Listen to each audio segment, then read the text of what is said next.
안녕하세요. DJ 헤라입니다. 오늘의 사연 시작해 보겠습니다. 안녕하세요.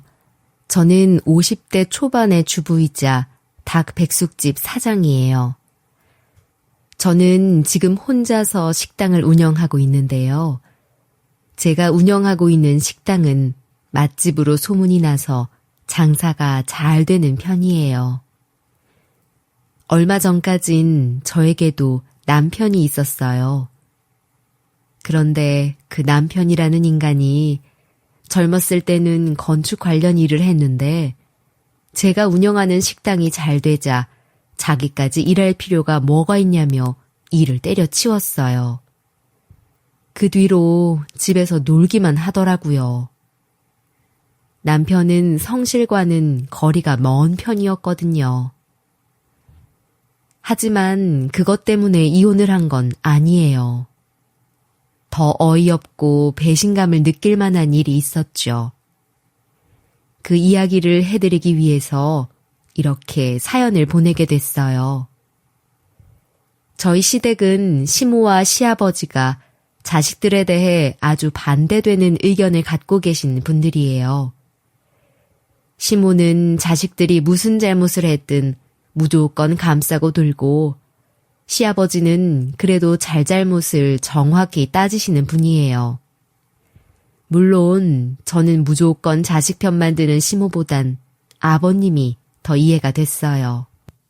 내 아들 일 그만뒀다고 기 죽일 생각 마라. 힘든 일 하던 애야. 오죽하면 일을 관뒀겠니? 너 일한다고 유세 떨지 말고 우리 아들 식사 잘 챙겨라.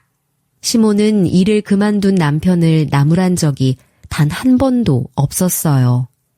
일하면 일한다고 안쓰러워하고 일이 없으면 일이 없다고 안쓰러워할 뿐이었죠. 그 가운데에서 죽어나는 건 저였고요. 일 관둔 게 뭐 자랑이라고. 일하는 게 지만 힘들어. 집에서 노는 놈이 뭐가 이쁘다고 밥까지 해서 바쳐야 돼. 맨날 일하느라 고생하는 건 며느리인데 그런 며느리한테 밥까지 챙기라는 게 말이나 돼? 시모는 아들을 유독 감싸고 돌았지만 시아버지는 매일 아침부터 늦은 시간까지 식당에서 일하는 저를 성실하다 아껴주셨어요. 며느리 사랑은 시아버지라고 저는 시아버지 덕분에 시댁에 가는 게 그리 불편하지만은 않았어요. 남편도 저를 인정해주지 않는데 아버님만 저를 인정해 주셨거든요. 그나마 아버님의 인정이 있었기 때문에 저는 숨통이 조금 트이는 것 같았어요. 아들이고 딸이고 일할 생각은 없고 항상 놀 생각뿐이야. 저것들이 언제까지 부모군을 해서 살라고 저러는지 그걸 네 시애미가 너무 봐줬지. 그래도 열심히 일하는 너 보면 참 대견하다. 남편 그 모양 그 꼴인데 매일 참고 꿋꿋이 일하는 게 얼마나 대단한지 몰라. 시댁에는 남편보다 2살 어린 신우가 시부모와 같이 살고 있었어요. 신우는 이혼을 하고 일은 없이 얹혀 살고 있었어요. 거기에 툭 하면 직장은 그만두고 집에서 놀기만 하는 남편까지. 자식들이 열심히 살 생각이 없으니 아버님은 항상 걱정이 많으셨죠. 그래서 매일 주말도 없이 바쁘게 일을 하는 저를 기특하게 여기셨어요. 남편이 가장 역할을 제대로 못하는데 저는 혼자서 꿋꿋이 일하는 것을 알아주시는 아버님께 감사해서 저는 항상 시모보다는 아버님을 더 챙겨드리고 싶고 그렇더라고요. 아버님이 좋아하시는 LA 갈비 사왔어요. 되게 맛있는 집에서 특별히 구해왔어요. 아버님이 제일 많이 드셔야 하는 거 아시죠? 날 이렇게 챙기는 건 우리 며느리밖에 없어. 일하느라 바쁠 텐데 어떻게 내가 좋아하는 것까지 사올 생각을 다 했어. 아버님이 저 예뻐해 주시는 거에 비하면 이건 아무것도 아니죠. 다음에 올 때는 더 맛있는 거 사올게요. 우리 집 녀석들은 내가 좋아하는 음식이 뭔지도 모르는데 너는 어떻게 매번 이렇게 고맙게 내 생각을 해주냐. 고맙다. 잘 먹으마. 아버님 저번에 갖고 싶다고 하셨던 모자도 사왔어요. 나중에 외출하실 때 꼭 쓰시고요. 나 참 뭘 이런 것까지. 매번 이렇게 챙겨줘서 고맙다. 잘 쓰마. 자주는 아니더라도 틈틈이 아버님이 좋아하시는 음식을 챙겨드리고 아버님이 좋아하실 만한 선물도 사다 드리고 그랬죠. 집에서 놀기만 하는 남편 때문에 답답하고 같이 살기 싫다가도 그래도 저 인정해 주시는 아버님 덕분에 참고 살아왔던 거였어요. 그리고 무엇보다도 제가 아버님을 따를 수밖에 없었던 건 제가 식당을 낼 때 금전적으로 도움을 주신 분도 아버님이었기 때문이었죠. 혹여나 시댁 식구들이 질투를 할까봐 가족들 몰래 도와주셨어요. 아주 조용한 도움이었지만 만약에 저 혼자의 힘으로 식당을 내려면 몇 년이 더 걸렸을 일이었는데 아버님의 도움이 있었기에 금방 식당을 낼 수 있었어요. 그건 두고두고 잊을 수 없는 감사한 일이었죠. 가족들이 알아봐야 좋을 거 하나 없어. 네 시어머니는 그 돈으로 아들 딸한테나 주라고 할 거고 가뜩이나 성실과는 거리가 먼 네 남편도 네가 식당 하는데 내 도움이 들어간 줄 알면 그거 믿고 더 한량짓이 나겠지. 그러니까 가족들에게는 말하지 말고 우리끼리만 아는 걸로 하자. 아버님 정말 감사해요. 제가 이 은혜는 평생 잊지 않을게요. 저 정말 열심히 해서 아버님께 꼭 갚을게요. 은혜는 무슨. 나는 네가 얼마나 성실하고 열심히 사는지 알아. 그리고 네가 나한테 그동안 얼마나 잘했니. 혼자 일하면서 힘들단 소리 한 번 안 하고 열심히 사는 너를 내가 조금이라도 도울 수 있어서 기쁘다. 아버님이 잘한다 칭찬 많이 해주셔서 제가 계속 일할 수 있었죠. 감사합니다. 시부의 당부에 저는 가족들 몰래 아버님의 도움을 받아 식당을 열게 된 거였죠. 그 덕에 저는 식당 주인이 되었고 제 집은 동네에서 맛집으로 소문이 나서 장사가 정말 잘 됐어요. 식당을 하게 된 건 아버님의 도움이 컸기 때문에 항상 갚아야 한다는 마음을 갖고 살았어요. 아버님, 그리고 이건 아버님께만 드리는 용돈이에요. 어머님 것보다 조금 더 넣었어요.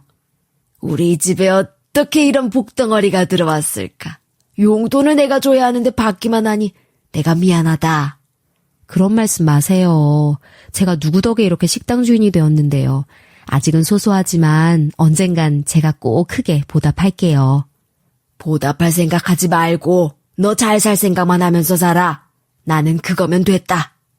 저는 아버님께 가끔 용돈을 챙겨드리고 아버님을 더 살피게 되더라고요. 아버님은 이렇게 좋으신데 문제는 제 남편이었어요. 일을 하다가 때려치운 이후로 이렇다 할 직장도 다니지 않고 집에서 노는 날이 많았죠. 말 그대로 한량이었어요. 제가 하는 장사가 아무리 잘 되어도 남편이 놀고 있는 걸 보면 속이 터지는 날이 많았어요. 오늘도 집에만 있을 거야? 새 직장 알아본다는 게 언제인데 계속 집에만 있는 거야? 이러고 저녁 되면 또 술 마시러 나갈 거지? 그게 정상적인 생활이야? 당신 계속 이렇게 살 거야? 아, 또 그 소리야? 내가 알아서 한다고 몇 번을 말해. 사람 스트레스 좀 주지 말고 냅둬라. 당신 맨날 이러고 있는 거 볼 때마다 내가 일하면서도 얼마나 마음이 무거운지 알아? 일 알아보려고 노력도 안 하잖아. 대체 어쩌려고 그러는 거야? 당신 식당 잘 되는데 뭐가 문제야? 먹고 사는데 지장도 없는데 왜 나까지 일을 하라고 그 난리인 거야? 그럼 내가 월급 줄 테니까 식당 나와서 일이라도 해. 맨날 그렇게 집에만 있으면 당신도 지겨울 거 아니야. 나보고 식당 일을 하라고? 월급은 얼마나 줄 건데? 일하기는 싫으면서 돈은 필요한가 보지? 왜? 당신이 뭐 하는데 돈이 필요한데? 나도 이래저래 사람 구실하고 살려면 돈 많이 필요하지. 되도록이면 많이 줘. 맨날 집에서 노는 남편을 보고 있기가 답답해서 차라리 제가 남편을 고용하기로 마음먹었죠. 월급을 준다고 했더니 남편이 금방 관심을 보이더라고요. 저는 많이도 아니고 적당한 선에서 월급을 제시했고 남편도 월급이 생기는 게 좋았는지 하겠다고 하더라고요. 처음 식당 일을 할 때는 실수도 많이 하던 남편은 그래도 넉 달 정도 일을 하니까 많이 익숙해지더라고요. 저는 그것만으로도 만족스러웠어요. 당신 생각보다 일 잘하네. 손도 빠릿빠릿하고 손님 응대도 잘하는 거 보고 다시 봤어. 내가 원래 하면 잘해. 그동안은 일에 지쳐서 좀 쉰 거지. 또 뭐 할 거 없어? 그래, 당신이 한 번 마음 먹으면 이렇게 열심히 하는 사람인 거 나도 알고 있었지. 아버님이 아시면 정말 좋아하시겠다. 이번에 우리 둘이 힘을 합쳐서 정말 열심히 해보자. 나중에 우리가 건물주가 될 줄 어떻게 알아? 오래 못 버틸 줄 알았는데 열심히 일하는 남편을 보니 조금은 안심이 되었어요. 제가 칭찬까지 해주니까 그게 그리 좋은지 더 열심히 일을 하더라고요. 그런데 그때쯤 제 건강에 문제가 생긴 걸 느꼈어요.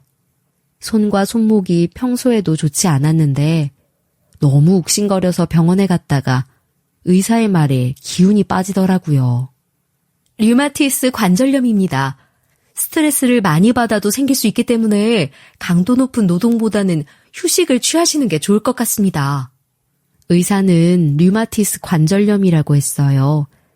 직업병이고 스트레스를 받으면 더 심해지는 병이라 휴식이 필요하다고 하더라고요. 저 또한 통증이 참을 수 없다고 느끼는 때가 많아 잠시라도 일을 쉬고 싶더라고요. 처음에는 일하는 시간을 줄이고 남편이 관리를 잘 하는지 봤어요. 그래도 주인의식이 있어서 그런지 제법 열심히 하더라고요. 그때처럼 남편이 든든하게 느껴진 적은 없었어요. 매일 집에서 놀기만 해서 걱정이었는데 제가 아파서 일을 못하는 와중에도 남편이 열심히 일하는 모습을 보니 마음이 놓이더라고요. 그래서 저는 식당 일을 당분간은 남편에게 전적으로 맡기고 치료에 힘쓰기로 했죠. 그렇다고 걱정이 아주 안 되는 건 아니었지만 제가 믿어주면 남편도 더 책임감을 가질 거라고 생각했어요. 그게 지금 돌아와서 생각해보면 남편에게 다른 꿍꿍이가 있는 거라는 걸 그때는 몰랐던 거죠. 나 아직은 모르는 것도 많고 부족한 것도 많아서 당신 없이 혼자 일하려니까 걱정된다. 당신 하는 거 보니까 이제 웬만한 건 혼자서 다 할 수 있을 것 같아. 손도 빠르고 잘하던데 뭘. 그리고 주방 아주머니도 있고 아르바이트생도 있으니까 물어가면서 해. 당신 충분히 잘할 수 있을 거야. 저는 오랜만에 남편에게 칭찬도 해주었죠. 칭찬을 들으면 식당 일에 더 큰 재미를 느낄 것 같았어요. 그리고 남편이 이번 기회에 제대로 자리를 잡길 바라는 마음도 컸어요. 나도 치료 좀 받고 몸 좋아지면 다시 일할 거니까 너무 걱정하지 말고 지금처럼 잘해줘. 잘 쉬면서 회복하고 다시 같이 일하자. 일단은 치료에만 전념해. 식당 일은 신경 쓰지 말고. 제가 아프다니까 남편이 제 걱정까지 해주더라고요. 마음 편히 쉬라고 말해주는데 고맙기만 했어요. 여태껏 속만 썩이던 남편이 정말 딴 사람이 된 것 같더라고요. 그렇게 남편에게 식당 일을 맡기고 저는 이틀에 한 번 가게에 잠시 나가보는 정도만 했어요. 치료에 집중하고 오랜만에 휴식도 취할 수 있었죠.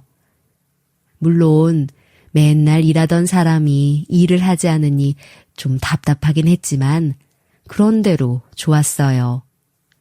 어느 날은 산책할 겸 공원을 걷는데 여유롭게 시간을 보내는 게 이렇게 좋은 건가 처음 알았죠. 나는 대체 뭘 위해 그렇게 열심히 살았던 건가 하는 여러 가지 생각에 잠겨서 널널한 시간을 즐겼어요. 남편이 있었기에 식당에 나가지 않는 날에도 크게 불안하지 않았어요. 요즘 물가가 너무 올랐어. 재료비도 올라가고 이래저래 식당 운영이 예전 같지 않아. 게다가 최근에 새로 생긴 식당들이 인기가 많아졌더라고. 손님들이 다 그리로 가는 것 같아. 어느 날 남편이 식당 걱정을 하며 말을 하더라고요. 얘기를 들어보니 재료비도 올라가고 수입도 많이 줄었다고 하더라고요. 제가 운영을 하면서는 한 번도 그런 일이 없어서 저도 크게 걱정이 되었어요. 역시 주인이 자리를 비우면 티가 나는 것인지 갑자기 수입이 줄었다는 말에 저는 우리 집 음식 맛이 바뀐 건 아닌지부터 확인했어요. 맛이 바뀐 건 아니지? 당신이 우리 음식 맛은 계속 확인하고 있는 거지? 맛은 문제가 없는데 이번 기회에 우리도 인테리어를 좀 산뜻하게 해서 젊은 손님을 끌어모으는 건 어떨까? 요즘엔 젊은 사람들이 SNS로 대신 홍보도 많이 해준다잖아. 그것도 나쁘지 않을 것 같긴 한데, 근데 인테리어를 하려면 갑자기 돈이 많이 들 거야. 우리 그동안 장사한 걸로 모아놓은 돈도 많잖아. 그걸로 이참에 식당 분위기 좀 바꿔보자. 남편의 말도 일리가 있다는 생각이 들더라고요. 저는 앞으로도 식당을 오래도록 운영하고 싶었기 때문에 한 번쯤은 인테리어를 새로 하는 걸 생각한 적이 있었거든요. 마침 경쟁 가게들도 생겨났다고 하니 변화가 필요하다는 생각도 들었어요. 한 가지 마음에 걸리는 건 제가 가게에 잘 나가지도 못하는데 인테리어 공사까지 해야 한다는 게 마음이 불편했죠. 그래도 남편을 믿어보기로 했죠. 요즘 달라진 남편에게 큰 일을 맡겨보는 것도 나쁘지 않겠다 생각이 들었어요. 그럼 이 통장 줄게. 인테리어 업체도 발품 팔면서 많이 알아보고 해. 그리고 너무 급하게 하지 말고 꼼꼼하게 잘 해주는데 잘 찾아봐. 나도 같이 알아보고 싶은데 지금은 나도 너무 힘들어서 당신한테 맡겨야 할 것 같아. 내가 잘 알아보고 진행할 테니까 당신은 치료 잘 받아서 회복하는 데 집중해. 요즘 예쁜 짓만 하는 남편에게 저는 더욱 믿음이 생기더라고요. 식당 수입이 줄어드니 새로운 방법도 생각해내는 적극적인 남편의 태도가 마음에 들었어요. 이제는 제가 남편을 고용했다는 생각보다는 남편과 함께 일을 한다는 느낌이 더 들더라고요. 당연히 남편이 인테리어 업체도 잘 알아보고 식당 운영도 잘 할 거라고 믿었죠. 그렇다고 완전히 남편에게 맡긴 건 아니고 몸 좀 나아지면 어디에 얼마나 지출이 되었는지 혼자 다 살펴볼 생각이었어요. 그래도 여전히 사장은 저였으니까요. 그렇게 남편에게 식당을 맡기고 치료를 위해 병원에 갔다가 돌아오는 길에 친정엄마와 친한 아주머니로부터 전화를 한 통 받았어요. 청천벽력과도 같은 말을 전하시더라고요. 이걸 어쩌면 좋니? 지금 너희 엄마가 쓰러져서 지금 응급실에 있어. 뇌출혈이라는데 바로 수술해야 한다더라. 너 당장 병원으로 올 수 있지? 빨리 좀 병원으로 와라. 원래 고혈압을 앓고 계시던 친정엄마가 뇌출혈로 쓰러졌다는 소식에 저는 깜짝 놀라서 바로 병원으로 달려갔죠. 병원으로 가면서 바로 남편에게 전화를 걸었어요. 아무래도 입원비와 수술비가 많이 나올 것 같아서 미리 돈 좀 보내라고 할 생각이었어요. 엄마 지금 쓰러지셔서 응급실 가셨대. 당장 수술도 하셔야 한다는데 500만 원 좀 보내줘. 네 엄마 수술비를 왜 나한테 말하냐? 나 지금 일하느라 바쁘니까 그런 건 당신이 알아서 좀 해결해. 지금 그걸 말이라고 해? 당신은 어떻게 우리 엄마가 쓰러졌다는데 그런 식으로 말해? 노인네들 나이 들면 쓰러지는 거야 흔히 있는 일인데 뭘 이렇게 호들갑이야. 당신이 알아서 병원 가서 해결해. 나 일하느라 바쁘니까 끊어. 남편은 장모가 쓰러졌다는데도 전혀 놀라는 기색도 없더라고요. 그 순간 남편의 그 차가운 말투에 저는 갑자기 앞이 캄캄해지는 기분이었어요. 어떻게 그런 식으로 말할 수 있는지 정말 실망스럽더라고요.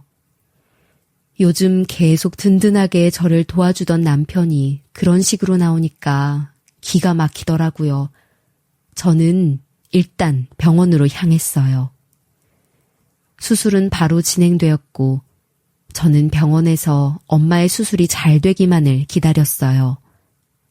그런데 한편으론 계속 남편이 괘씸하다는 생각이 들더라고요. 통장까지 맡겼는데 500만 원을 알아서 해결하라며 완전히 남처럼 구는데 용서가 안 되더라고요. 수술은 잘 마쳤습니다. 이제는 경과를 지켜봐야 할 것 같습니다. 그래도 지인분이 금방 조치를 취해 주셔서 다행이었습니다. 수술이 잘 끝났다는 의사의 말에 저는 그제야 안심이 되더라고요. 엄마가 의식을 회복하는 것까지 확인하고 저는 곧장 집으로 달려갔어요. 당장 남편에게 따질 생각이었죠. 당신은 장모가 쓰러졌다는데 어떻게 그렇게 말할 수 있어? 다른 사람도 아니고 당신이 어떻게 나 몰라라야. 그동안 모아둔 돈도 많을 텐데 왜 나한테 그래? 그동안 당신이 계속 돈 벌었잖아. 모아놓은 돈 많을 거 아니야. 그 돈 당신이 인테리어 한다고 해서 줬잖아. 그리고 지금 돈만 갖고 그래? 병원으로 당장 달려오지는 못할 망정 네 엄마 수술비를 왜 나한테 말해? 그게 장모 쓰러진 사위가 할 소리야? 아, 그래. 나도 걱정은 되는데 내가 식당 일하느라 바빴잖아. 그리고 갑자기 돈을 달라고 하니까 나도 황당해서 그랬어. 됐어. 지금은 입원비랑 수술비가 인테리어보다 더 급하니까 내 통장 도로 줘. 아니, 왜 줬던 돈을 도로 뺏는 건데? 내가 식당에 인테리어 새로 하는데 쓸 거라고 했잖아. 못 줘. 난 절대로 못 주니까 그런 줄 알아. 여태까지 당신 노는 동안 내가 땀 흘려본 내 돈이야. 그걸로 내가 우리 엄마 병원비도 못 해주냐? 식당 인테리어 공사해야 된다고 병원비 못 주겠다는 게 말이 돼? 나한테 준 돈 내가 알아서 하겠다는데 당신이 왜 난리야? 장모님은 모아놓은 돈도 없으셔? 아, 진짜 내가 뭐 좀 제대로 해보려고 하는데 왜 이렇게 도움이 안 돼? 뭐? 당신이야말로 지금 도움이 안 되는 거잖아. 당장 통장 안 내놔? 부부의 공동 재산이지. 이게 당신 돈이라도 돼? 나도 쓸 권리가 있으니까 그런 줄 알아. 아씨, 하필이면 이럴 때 장모는 왜 쓰러지고 난리야.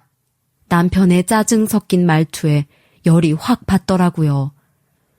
그동안 제가 번 돈을 남편이 꽉 쥐고 못 주겠다고 버티는 걸 보면서 그동안 기특하다 생각했던 것이 전부 헛짓이라는 걸 알았죠.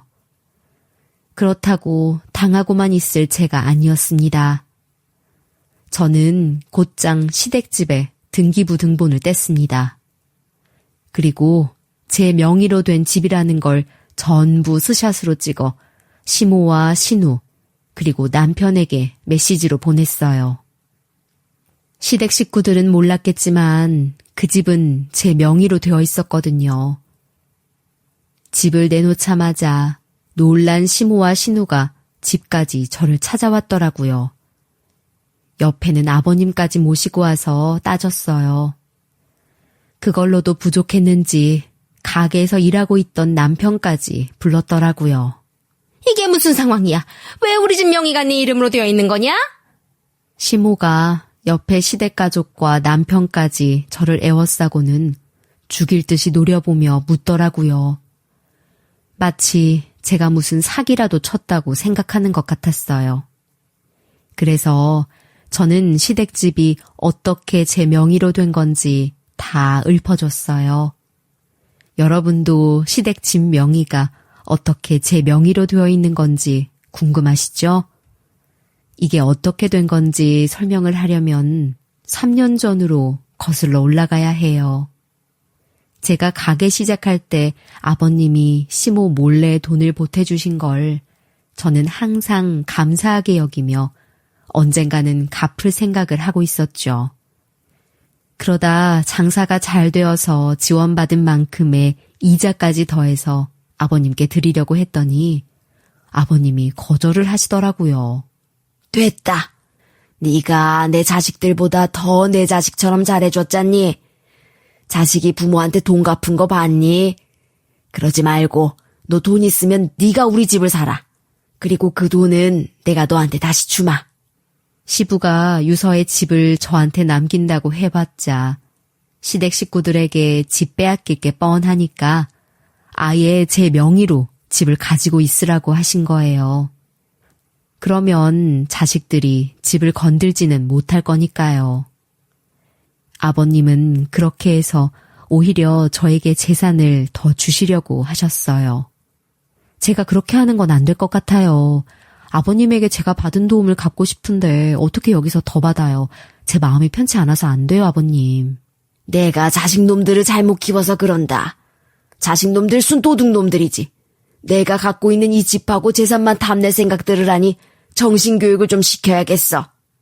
그러니 나한테 갚을 돈으로 우리 집을 사거라. 아우, 저는 정말로 못하겠어요. 나중에 식구들이 알면 얼마나 황당하겠어요. 죄송해요, 아버님. 저 못해요. 나도 다 생각이 있어서 그러는 거다. 내가 너를 자그마치 30년을 봤다. 30년을 봤는데 내가 잘못 생각했겠니? 전부터 생각해 두고 있던 거고 지금 해두지 않으면 나도 후회할 것 같다. 저는 정말 이래도 되는 건지 모르겠어요, 아버님. 정말 이래도 되는 거예요? 나만 믿고 해라. 그러면 내 말을 따르기를 잘했다고 생각하게 될 게다. 그렇게 해서 저랑 아버님은 시댁 식구들 몰래 부동산에 가서 시댁집을 매매하기로 한 거죠. 저는 마지못해 내린 결정이었지만 아버님은 조금도 망설임이 없으셨어요. 정말로 이미 오래전부터 생각해 두신 일인 것 같았어요. 근데요, 아버님, 제가 집을 사고 그 돈을 아버님한테 돌려받는 건 전 절대로 못하겠어요. 제가 시댁집을 사는 건 할 수 있지만 아버님에게 그 돈을 다시 받는 건 도저히 못하겠더라고요. 아버님한테 너무 크게 받기만 하는 것이 죄송스러웠어요. 은혜를 갚지도 못하고 받기만 하는데 어떻게 마음이 편할 수 있었겠어요. 그럼 이렇게 하자. 8천만 원에 사거라. 8천만 원이면 나도 노후 자금으로 쓸 수 있는 돈이고 너도 나한테 돈을 돌려받는 것이 아니니까 서로 괜찮겠지? 2층짜리 집을 겨우 8천만 원에 파신다고요? 몇 억은 하는 집을 어떻게 1억도 안 되게 파신다는 거예요. 너무 말이 안 되는 것 같은데요. 내가 말했잖니. 오래 생각하고 내린 결정이라고. 집은 그렇게 하는 것이 가장 좋을 것 같다. 나는 내 자식들 못 믿어. 그래도 너라면 믿을 수 있어. 그러니까 내가 하자는 대로 하자. 시댁 집은 주택이었는데 저는 단돈 8천만 원에 집을 사기로 한 거죠. 시세로만 따져도 몇 억은 하는 집인데 아버님 노후 자금으로 쓸 돈 8천만 원만 받겠다고 하셨어요. 그렇게 해서 시댁집이 저의 명의로 된 거였어요. 그게 3년 전의 일이에요. 아버님과 저의 합작이었죠. 그때는 그저 부담스럽고 싫기만 했던 일이 지금 이렇게 저의 무기가 될 줄은 몰랐어요. 제가 제 명의로 된 등기부등본을 스샷으로 찍은 것을 보여주었더니 물론 다들 뒤집어졌죠. 예상했던 일이었어요. 시댁 식구들은 여태 등기부등본 한 번을 안 떼어봐서 불행인지 다행인지 제가 집주인으로 되어 있던 것도 몰랐더라고요. 제가 얘기를 다 마치자 시모는 금방이라도 쓰러질 것 같이 얼굴이 창백해지더라고요. 이 일에 아버님이 개입되어 있다는 사실에 더 큰 충격을 받은 것 같았어요. 어떻게 이런 짓을 우리 몰래 꾸밀 수가 있어? 어떻게 이런 식으로 우리 가족이 뒤통수를 칠 수가 있어? 너 당장 집 돌려놔라. 그리고 당신도 그래. 아무리 며느리가 예뻐도 집을 넘겨? 당신 정말 해도 너무한 거 아니야? 자식들부터 챙겨야지. 애비가 돼서 어떻게 이런 짓을 해? 아버지, 진짜 너무하신 거 아니에요? 어떻게 가족들이랑 상의 한 번 안 하고 그런 결정을 내리실 수가 있어요?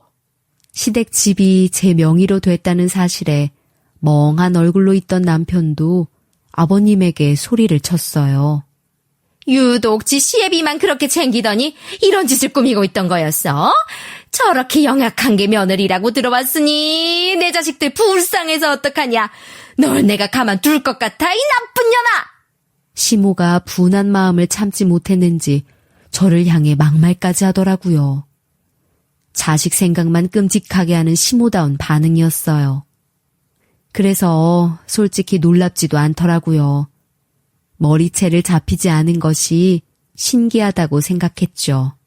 내가 다 허락하고 오래 생각해서 내린 결정이니까 다들 아무 말 마라. 우리 집은 며느리가 가질 자격이 있어. 이 집에서 얘 말고 제대로 된 직장 갖고 일하는 사람 있어? 여기 있는 사람 중에 재산 온전하게 갖고 있을 사람이 있긴 하냐고. 아버지 치매라도 걸린 거예요? 어떻게 집을 아들도 아니고 며느리한테 넘겨요? 진짜 미친 거 아니냐고요. 그리고 당신도 그래. 어떻게 아버지가 준다고 했다고 그 집을 덥석 받아? 8천만 원에 집을 산 거면 이거 문제 있는 거야. 내가 가만히 있을 것 같아? 남편은 집이 제 명의로 되어 있다는 사실에 화가 많이 났는지 소리를 버럭 지르더라고요. 입 안 닥쳐! 너처럼 가장구실 못하는 놈이 할 소린 아니야! 네가 얘처럼 열심히 살아봤어! 너한테 집을 줬다간 1년도 못 가서 다 팔아먹고 깡통 차고 있을 게 뻔해! 그래서 내가 너 못 믿어서 며느리한테 집 준 거야! 너는 부끄러움도 없어! 시부는 엄하게 소리치셨어요. 가족들이 아무리 따져도 아버님의 태도는 반듯하니 흔들림이 없었죠. 그렇다고 갑자기 집을 내놓으면 우리는 어디에 살라고 그러는 거니? 그리고 지금까지 가만히 있다가 갑자기 집을 왜 내놓은 거야? 우리가 무슨 잘못을 했다고? 시모가 이제는 애원하는 목소리로 저를 붙잡고 늘어지더라고요. 아버님도 자신들의 편이 아니라는 걸 확실히 알게 되니 태도를 바꾸는 거였어요. 애원이라도 하면 상황이 바뀔까 했던 거죠. 제가 이러는 건 남편 때문에 그런 거예요. 저희 친정엄마가 뇌출혈로 쓰러지셔서 응급실에 가셨어요. 급하게 병원비랑 수술비가 필요하다고 돈 보내라고 했더니 남편이 제 통장을 갖고 안 내놓겠다고 버텼어요. 이런 상황에서 제가 어떻게 가만히 있을 수 있겠어요? 뭐야? 대체 넌 무슨 생각으로 그런 짓을 한 거야? 당장 통장 안 내놔? 이제 하다하다 지 마누라 통장까지 빼돌려? 네 장모님이 응급실에 가셨다는데 그 와중에도 돈을 아까워해? 그리고 그게 어디 네 돈이야? 너 이렇게 못된 놈이었어? 대체 어쩌다 너는 그 지경까지 된 거야? 제 말에 아버님이 또 한 번 버럭 화를 내셨어요. 이번엔 아까보다 더 많이 화가 나신 것 같았어요. 걔도 사정이 있었겠지. 걔가 괜히 그러래니? 네가 이해 좀 해줘라. 원래는 착한 애인 거 너도 잘 알잖아. 아버님이 제 편이 되어주시니까 시모도 저에게 더는 함부로 말하지 않더라고요. 대신 애원을 하시는데 그렇다 해도 여전히 자식 편이었어요. 저희 친정엄마가 쓰러진 일에 대해서는 관심도 없었어요. 장모님 병원비 내는 것보다 중요한 사정이 저는 대체 뭔지 모르겠네요. 이게 다 나 때문이다. 내가 잘못해서 그래. 내가 괜히 그런 말만 하지 않았어도 이런 일은 없었을 텐데. 아유, 내가 잘못했다. 그러자 시모는 갑자기 그 자리에 주저앉아서 엉엉 울더라고요. 갑자기 이게 왜 어머님 때문이라는 거예요. 어머님, 지금 이 일은 남편이 잘못한 일이에요.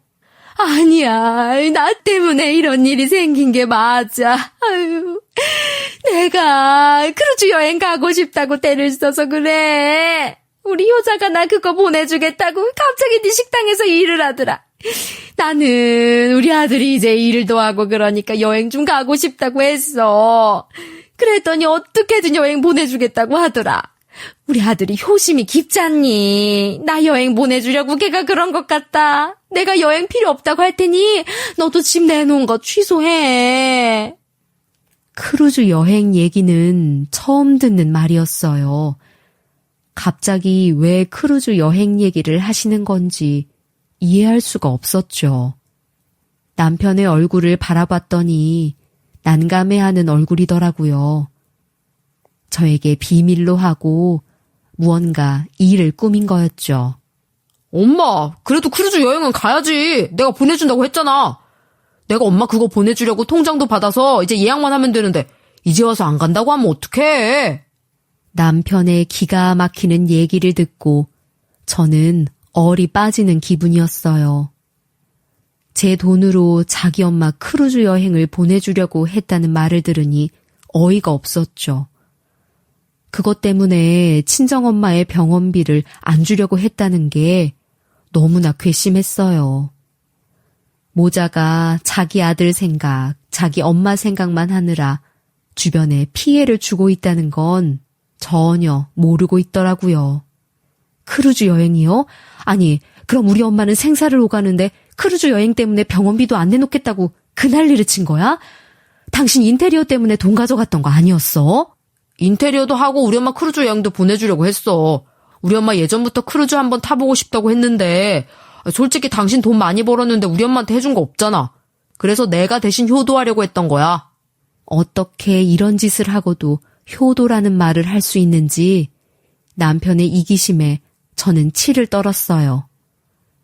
그리고 혹시 재료비가 오르고 수입이 줄어들었다는 말도 사실은 남편이 중간에서 돈을 빼돌린 건 아닌가 하는 의심이 들었죠. 얘기를 듣고 보니 그러고도 남을 사람이라는 생각이 들더라고요. 그럼 설마 재료비 오르고 손님이 줄어서 수입도 줄었다고 한 것도 당신이 돈 떼어먹고 있던 거야? 말을 하면서도 그것까지는 아니길 바랐어요. 그래도 내가 믿었던 성실했던 모습만큼은 진짜였기를 바랐죠. 떼어 먹었다라는 표현은 좀 그렇지 않냐? 우리 식당 수입을 당신과 내가 나눠 가진 거라고 해. 어차피 우리 아버지가 도와준 식당이라며. 그것도 나 속인 거잖아. 어떻게 그런 짓까지 할 수 있어? 그리고 어머님 크루즈 여행 한번 보내드리겠다고 우리 엄마 수술비를 못 주겠다고 버틴 건 아무리 생각해도 용서가 안 돼. 그건 효심이 깊은 게 아니라 이기적인 거지. 그래, 그건 내가 아무리 생각해도 잘못했다. 통장도 다 주고 크루즈 여행 가는 것도 취소할게. 당신도 집 내놓은 거 취소해. 남편의 말에 옆에서 얘기를 듣던 아버님이 한숨을 내쉬며 고개를 돌리셨어요. 저도 듣던 중 화가 나서 더는 이 사람과 살 수 없겠다는 확신이 들더라고요. 아무리 아버님이 좋은 분이었어도 아무리 남편이 사과를 해도 되돌릴 수 없을 만큼 멀리 왔다고 느껴졌어요. 이제 제가 선택할 수 있는 건 하나뿐이었어요. 우리 결혼한 것도 취소야. 당신이랑 나 이혼할 거니까 그런 줄 알아. 여보, 갑자기 무슨 이혼이야. 내가 잘못했다고 다 인정하잖아. 이혼은 안 되지. 나 당신 없으면 어떻게 살라고 그래. 지금까지도 잘 참아왔으면서 이제 와서 이혼이라니 너무 뜬금없잖아. 남편이 이혼이라는 말에 깜짝 놀라서 싹싹 빌더라고요. 그래봐야 제 마음이 돌아설 리 없었죠. 저는 이미 남편과 이혼하겠다고 결심하고 집도 내놓은 거였거든요. 헛소리하지 마. 당신이 한 짓 생각하면 우리는 이혼하는 게 맞아. 나는 절대로 당신이랑 못 살겠으니까 당신도 나랑 살기도 하지 마. 지금까지도 많이 참았는데 이번 일로 확실히 알았어. 내가 바보같이 참으면서 살았던 게 문제였어. 저는 바로 이혼 준비를 시작했어요. 집에서 남편부터 내쫓았죠. 시댁 식구들은 저를 말리고 잘못도 빌었지만 저는 꿈쩍도 하지 않았어요. 아버님만 아무 말씀이 없으셨죠. 겨우 이런 일로 이혼하는 건 너무 생각이 짧은 거 아니야? 너무 홧김에 이러는 거 아니냐고. 남편은 아주 격하게 항의를 하더라고요. 자기가 어떤 잘못을 저질렀는지 아직도 모르는 것 같았어요. 겨우 이런 일? 당신이 저지른 일을 너무 작게 생각하는 거 아니야? 나가서 잘 생각해봐. 당신이 나한테 어떤 짓을 한 건지. 입장 바꿔서 생각해봐. 내가 너였으면 시댁에 더 잘했을 거야. 그리고 남편 모시기를 하늘처럼 했을 거야. 네가 사장이라고 남편 무시한 거 생각하면 나도 화가 나. 당신은 끝까지 바뀌지 않을 사람이야. 그리고 이렇게 생각이 다르니까 우리가 이혼하는 거야. 남편을 집에서 내쫓고 저는 엄마 병간호와 류마티스 치료를 받으며 시간을 보냈어요. 남편을 보지 않으니 스트레스를 안 받더라고요. 자연스럽게 제 몸도 많이 좋아졌고 저희 엄마도 금방 몸을 회복하셨죠. 그 사이에 시댁 집은 매매가 되었죠. 아버님, 그동안 정신이 없어서 이제서야 연락드려요. 그 사람이랑 이혼하려고요. 이혼이 완료되기 전에 저는 아버님에게 전화를 드렸어요. 이혼을 하겠다는 제 결심도 이미 다 아시겠지만 그래도 아버님에게 한 번 더 제 마음을 말씀드리고 싶더라고요. 나도 염치 없이 너한테 내 아들이랑 계속 살라는 말은 못하겠구나. 한심한 놈이긴 해도 나쁜 놈은 아니라고 생각했는데 그것도 내가 잘못 생각한 모양이야. 너 볼 면목이 없다. 그동안 아버님이 도와주신 게 정말 많은데 그이와 이런 식으로 헤어지는 모습 보여드려서 죄송해요. 저도 잘 살아보려고 했는데 못 참겠더라고요. 그런 소리 말아라. 네가 그동안 얼마나 힘들었는지 내가 다 아는데 죄송하단 말을 왜 해? 사돈 몸은 좀 어떠시니? 내 아들놈한테 통장은 도로 받은 거지? 네, 엄마도 지금은 많이 회복했고 통장도 돌려받아서 병원비도 잘 해결했어요. 이혼하기로 한 건 잘한 결정이다. 내 아들한테 너는 많이 아까운 며느리였다. 그래도 나빴던 기억은 있고 앞으로는 잘 살았으면 좋겠다. 남편과 인연은 끊어져도 아버님은 제가 끝까지 아버님으로 모시면서 안부도 여쭙고 가끔 식사도 하고 싶어요. 그래도 될까요? 되다 마다. 말이라도 그렇게 해주니까 고맙구나. 아버님이 저에게 이혼하지 말라고 하셨으면 저는 아마 다시 생각했을 거예요. 하지만 아버님은 이혼하기로 마음먹은 건 잘한 결정이라고 말씀해 주시더라고요. 그래서 감사했죠. 저는 아버님까지 집에서 내쫓기는 게 걱정이 되었는데 아버님은 당신이 갖고 계신 돈으로 강릉에 조그마한 집을 얻어 이사를 가셨고 이사를 가시면서 시모와 신우는 데려가지 않으셨어요. 그래서 시모는 단칸방 원룸에서 혼자 살게 되었어요.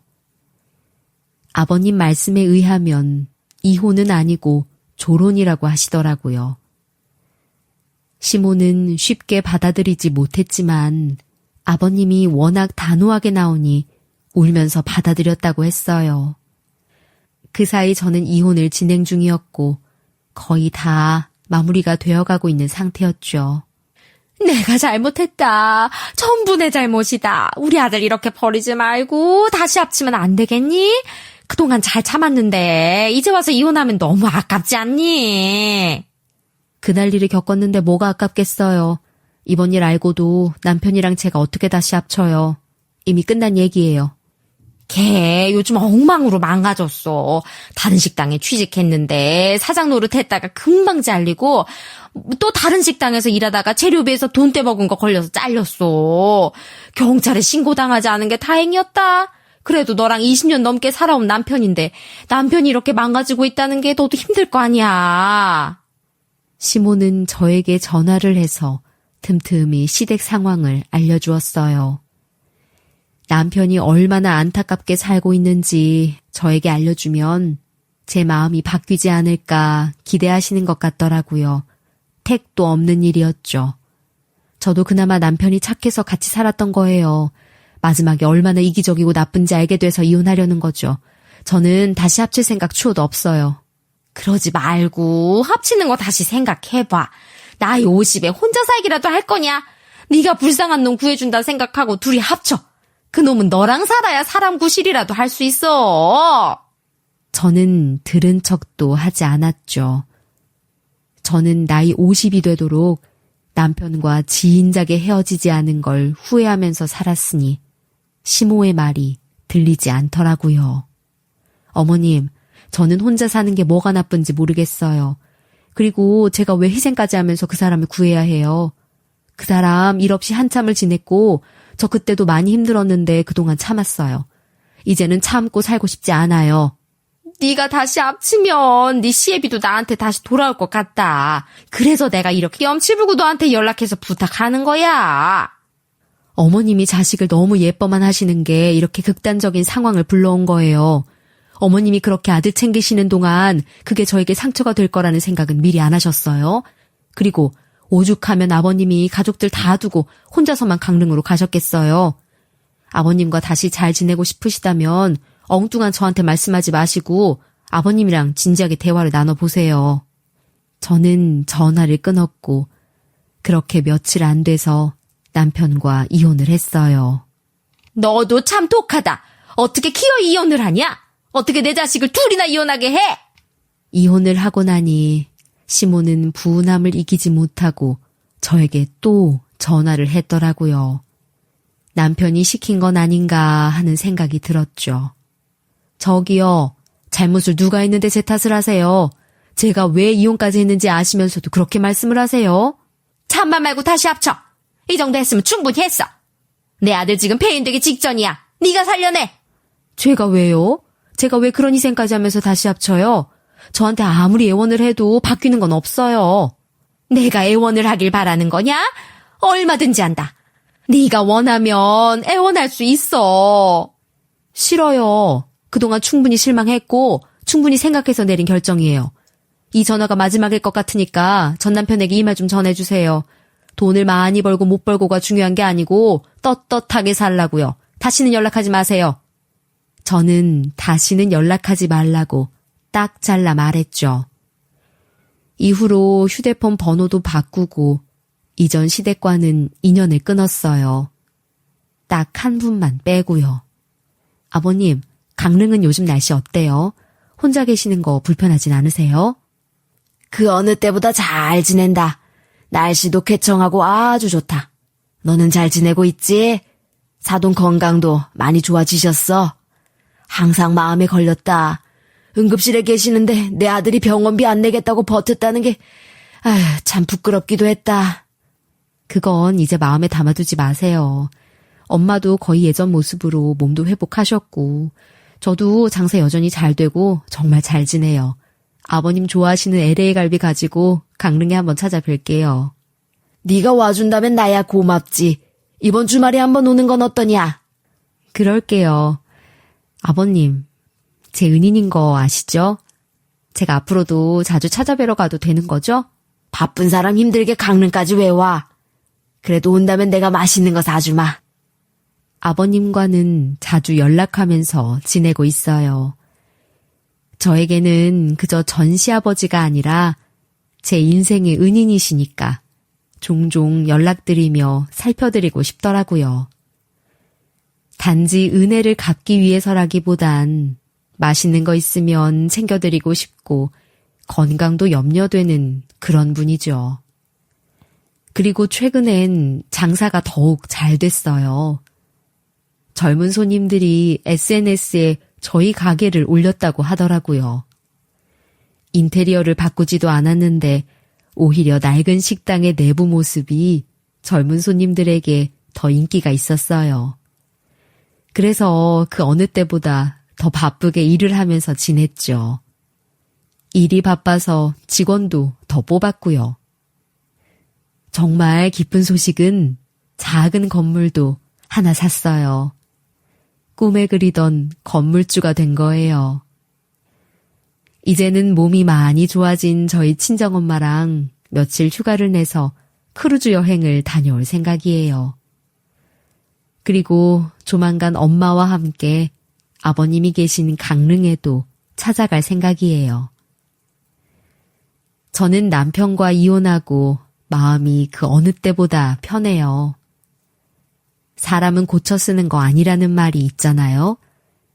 남편이 이혼을 하고도 정신을 못 차리고 사는 거 보면서 그 말이 맞다는 생각이 들어요. 제가 남편을 참아주지 않고 이혼을 한 건 제 남은 인생을 위해 잘한 결정인 것 같아요. 이제 정말로 새롭게 살아볼 생각입니다.